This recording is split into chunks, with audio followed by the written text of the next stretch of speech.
বলি আলহামদুলিল্লাহ। আলহামদুলিল্লাহ বললে সওয়াব হবে না গুনাহ হবে? তাহলে আরেকটু আওয়াজ দিয়ে বলি আলহামদুলিল্লাহ। এর সাথে সাথে আল্লাহ তাআলার দরবারে আমরা ফরিয়াদ করব যে নবীকে সৃষ্টি না করলে ৮০,০০০ আলম, ১৮,০০০ মাখলুকাত, আসমান জমিন আরশ কুরসি গ্রহ নক্ষত্র লৌহ কলম কিছুই আল্লাহ সৃষ্টি করতেন না। সেই মহান রব্বুল আলামিনের মহান নবী, প্রিয় নবী হুজুর আকরাম সাল্লাল্লাহু তাআলা আলাইহি ওয়া আলিহি ওয়াসাল্লাম রওজা মুবারকে আমাদের দুরুদ ও সালাম আল্লাহ তাআলা যেন আমাদের নাম ধরে ধরে কবুল করেন, সকলে বলি আমিন। আমি সময় নিব না, অল্প সময়ের ভিতরে শেষ করে মুনাজাত দিব।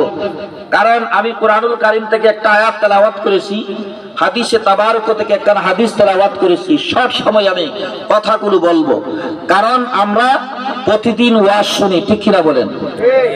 ইউটিউবের মধ্যে ওয়াজ আছে না? ইউটিউবে সার্চ দিলে ওয়াজ পাইবেন। আমার ওয়াজ ইউটিউবে সার্চ দিলেই পাইবেন, আমার নাম বললে চলে আসবে। অসংখ্য উলামায়ে কেরাম ইউটিউবে আলোচনা দিচ্ছে, ফেসবুকে আলোচনা দিচ্ছে এবং প্রতিদিন মাহফিল হচ্ছে, কিন্তু আমাদের সেই মাহফিলে কোনো কাজ হচ্ছে নি। একটু জোরে বলেন, হচ্ছে নি? হয় নাই। কারণ কি? কারণ হচ্ছে আমাদের মধ্যে তাকওয়া নাই। তাকওয়ার অভাব কিনা বলেন? আমরা আজকে যারা এখানে আসছি, আসার পরেই শুধু আমাদের মধ্যে একটা এই ব্রেইনে কাজ করতেছে যে কখন জানি মুনাজাত হবে, বাড়িতে চলে যাব, ঠিক কিনা বলেন? এই জিনিসটা আছে কিনা নাই? যে মুনাজাত হবে বাড়িতে চলে যাব। আচ্ছা বলেন, আজকে আমরা যারা এখানে উপস্থিত হয়েছি, বলেন তো দেখি আপনার সময় কতটুকু আছে? বলতে পারবেন? কতটুকু সময় আছে বলতে পারবেন? কেউ বলতে পারবো সময় কতটুকু আছে? বলা যাবে? আল্লাহর জমিন, এই জমিনের মালিককে একটু জোরে বলেন, জমিনের মালিককে। উপরে যে আসমান আছে, আসমানের মালিককে। আপনার বাবার মালিক, মায়ের মালিক, আপনার সন্তানের মালিক, আপনার মালিক, আমার মালিক যিনি হলেন, তিনি হলেন রব্বুল আলামিন। জোরে কোন আল্লাহু আকবার। রব্বুল আলামিন আপনাকে খাবারের ব্যবস্থা করে দিয়েছে, আপনার রিজিকের ব্যবস্থা করে দিয়েছে, আপনার ঘুমের ব্যবস্থা করে দিয়েছে। হঠাৎ করে যদি মাথায় ব্যথা শুরু হয়ে যায়, আল্লাহর বান্দা ঘুমাইতে পারে না, মাথার যন্ত্রণায়, ব্যথার যন্ত্রণায় চটপট করতে হয়, ঠিক কিনা বলে? কিন্তু এই ব্যথাটা দিল কি? তিনি কে? আপনাকে আমাকে কে পৃথিবীর মধ্যে পাঠাইলেন? কেন সৃষ্টি করলেন? তিনি কে? তিনাকে যদি চিনেন, তিনাকে যদি জানেন, আপনার আমার মাধ্যমে কোনোদিন খারাপ কাজ হবে না, ঠিক কিনা বলে? এই জন্য যে হাদিসটা আমি আপনাদের সম্মুখে তেলাওয়াত করেছি, আর কুরআনুল কারীম থেকে যে আয়াত তেলাওয়াত করেছি, আমাদের মধ্যে এই দুইটা জিনিস যদি আমরা সঠিকভাবে আমরা পালন করতে পারি, আমরা যদি সঠিকভাবে আমরা থাকতে পারি, আমরা পৃথিবীর মধ্যে আমাদের মা এবং বাবার মাধ্যমে আমরা পৃথিবীর মধ্যে আসছি, ঠিক কিনা বলেন? কুরআনুল কারীমের মধ্যে আল্লাহ বলেন, হুন্না লিবাসুল লাকুম ওয়া আনতুম লিবাসুল লাহুন্না। কারণ আল্লাহ বলেন, স্বামী স্ত্রীর কথাটা আমি বলতেছি, দেখবেন আমাদের মধ্যে স্বামী স্ত্রীর মধ্যে বেশি ঝগড়া হয়, বিবাদ হয়, ঠিক কিনা বলেন? স্ত্রীর যদি সম্পদ বেশি থাকে, স্ত্রী স্বামীকে বলে তুমি আমার টাকায় খাও, তুমি আমার টাকায় চলো, তুমি আর তো কিছুই নাই, এভাবে বলে কিনা বলেন? আছে কিনা নাই? স্বামীকে স্ত্রী বলে তোমার ঘরে এসে আমার জীবনটা ধ্বংস হয়ে গেছে। জোরে কর নাউজুবিল্লাহ। এই জন্য আমি কথাগুলো বলতেছি, বাংলাদেশের মধ্যে বেশিরভাগ দেখবেন স্বামী স্ত্রীর মধ্যে ঝগড়া বিবাদ লেগে থাকে। যেই সংসারের মধ্যে স্বামী স্ত্রীর মধ্যে ঝগড়া বিবাদ হবে, ওই সংসারের মধ্যে আল্লাহর রহমত আর থাকবে না। আল্লাহর রহমত আল্লাহ উঠাইয়া নিয়ে যাইবে।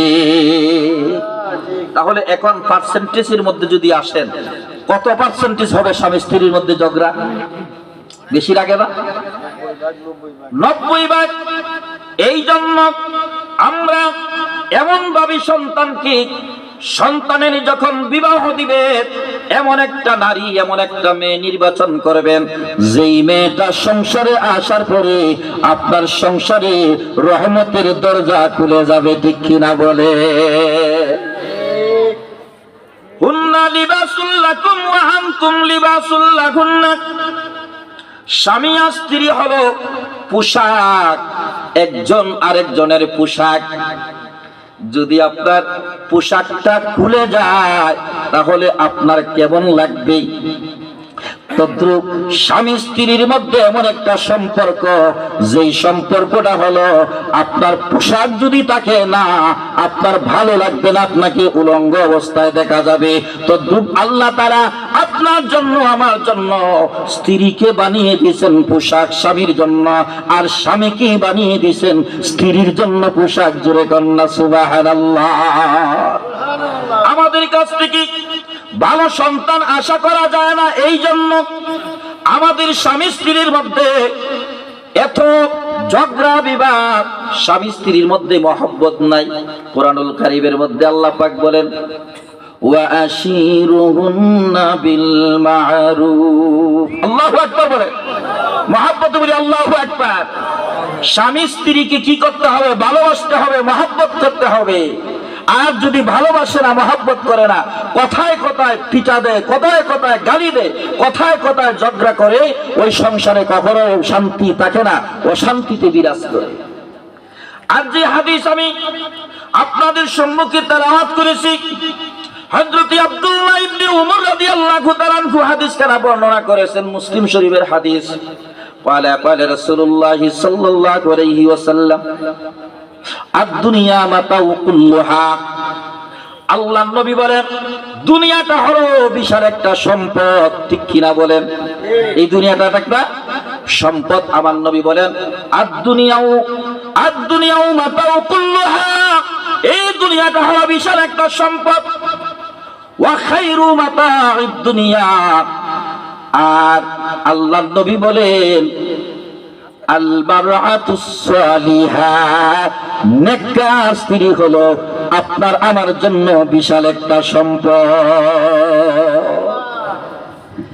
এর প্রমাণ আল্লাহর নবী, নূরের নবী, রাহমাতুল লিল আলামিন হুজুর আকরাম সাল্লাল্লাহু তাআলা আলাইহি ওয়া আলিহি ওয়াসাল্লাম আম্মা জান খাদিজাতুল কুবরা রাদিয়াল্লাহু তাআলা আনহাকে যখন বিবাহ করেছেন, আমার নবীর বয়স ছিল কত?